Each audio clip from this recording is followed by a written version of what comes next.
Ya pemirsa, untuk mengetahui bagaimana terkait dengan kasus dari pencurian modul BTS 4G, kita akan langsung saja membahas bersama Kombes Pol Tengku Arsya. Halo Pak Tengku.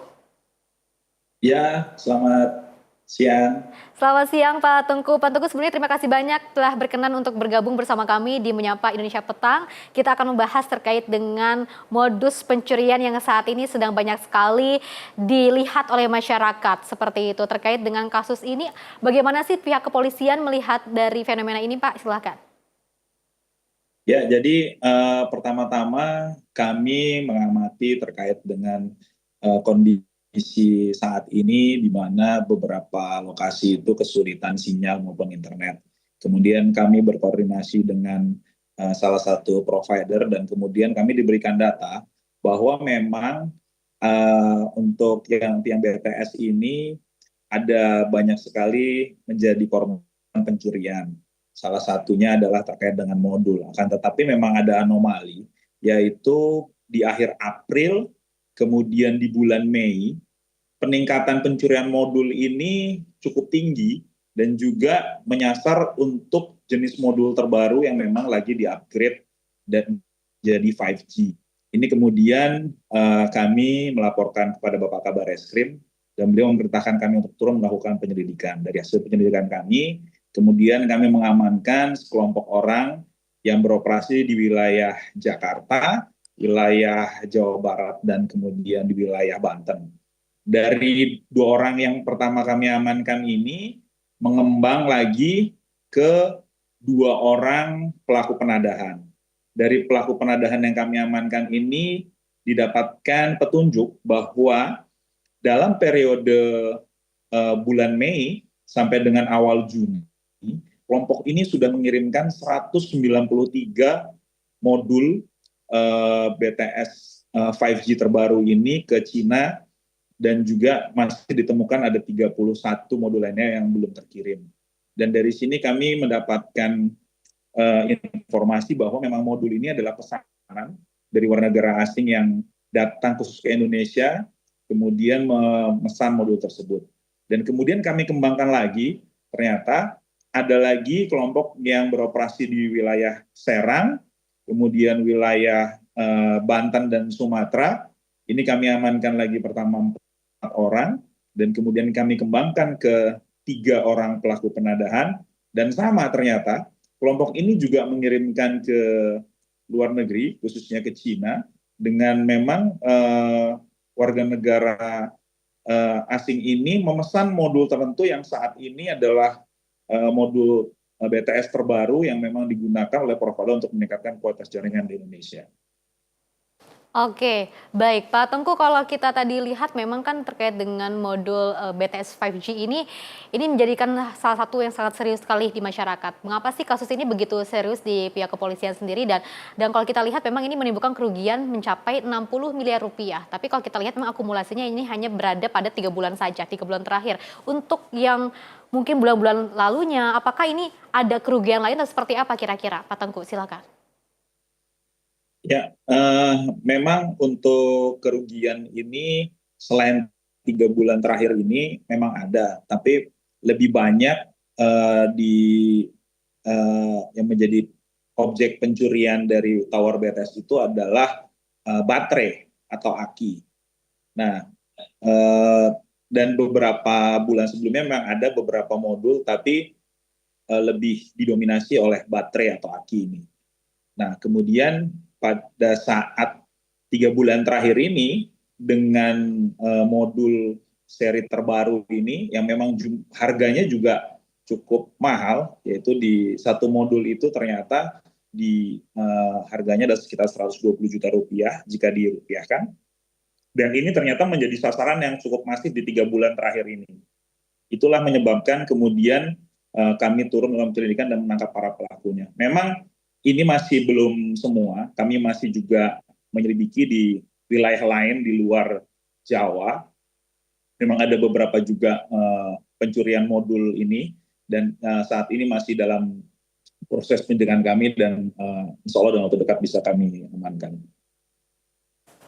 Oke, Pak Tengku, untuk dampak sendiri terkait dengan pencurian BTS 5G ini seperti apa sih kepada masyarakat dan juga layanan komunikasi? Yang pertama, tentu saja pencurian modul ini membuat kerugian material tadi. Dari dua kelompok ini kami perkirakan dalam mereka beroperasi sudah melakukan pencurian sekitar 600-an modul, di mana satu modul itu dihargai harga aslinya adalah sekitar 120 juta rupiah. Jadi kalau jika kita total ini kerugiannya bisa 60-an miliar lebih. Dan ini adalah kerugian material yang cukup besar.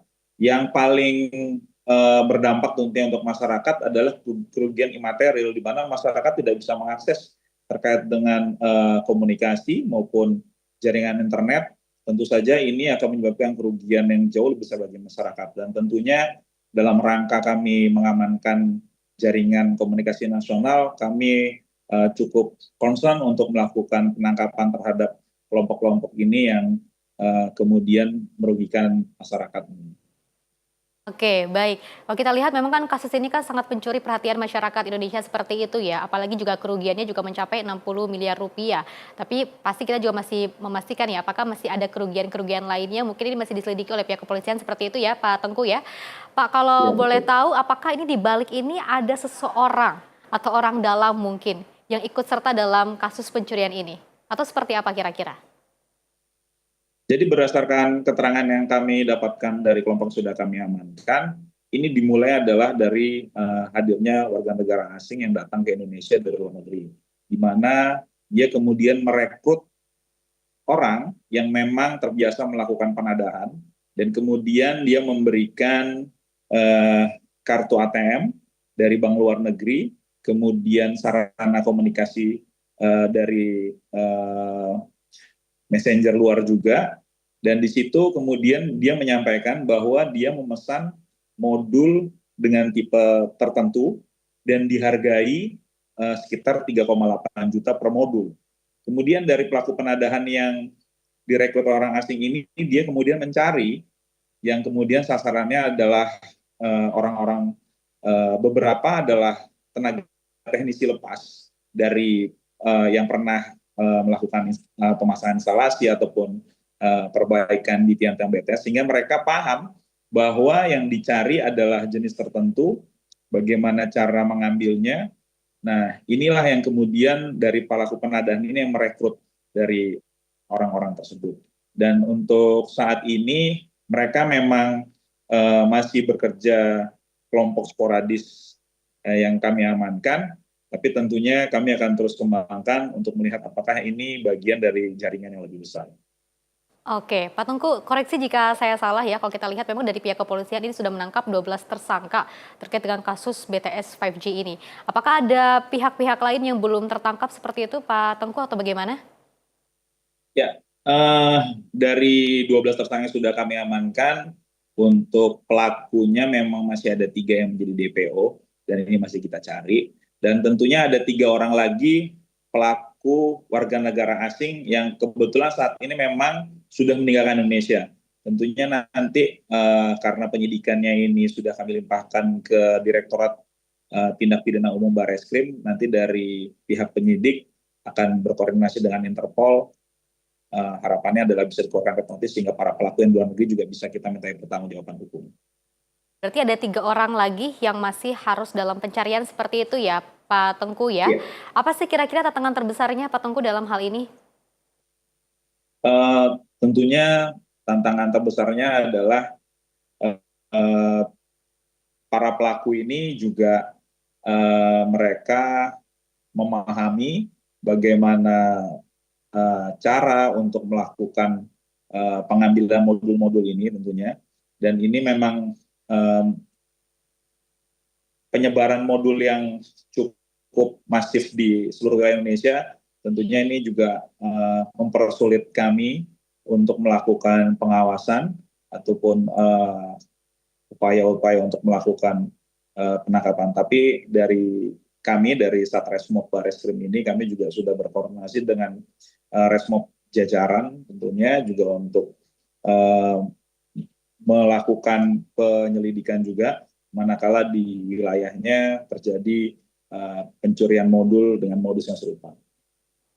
Oke, Pak Tengku, apa sih kira-kira langkah yang harus dilakukan oleh operator telekomunikasi agar hal ini tidak terjadi kembali? Terus juga kalau kita lihat kan ada 3 orang yang masih dalam pencarian. Langkah strategis seperti apa kira-kira dari pihak kepolisian sendiri? Silakan Pak Tengku.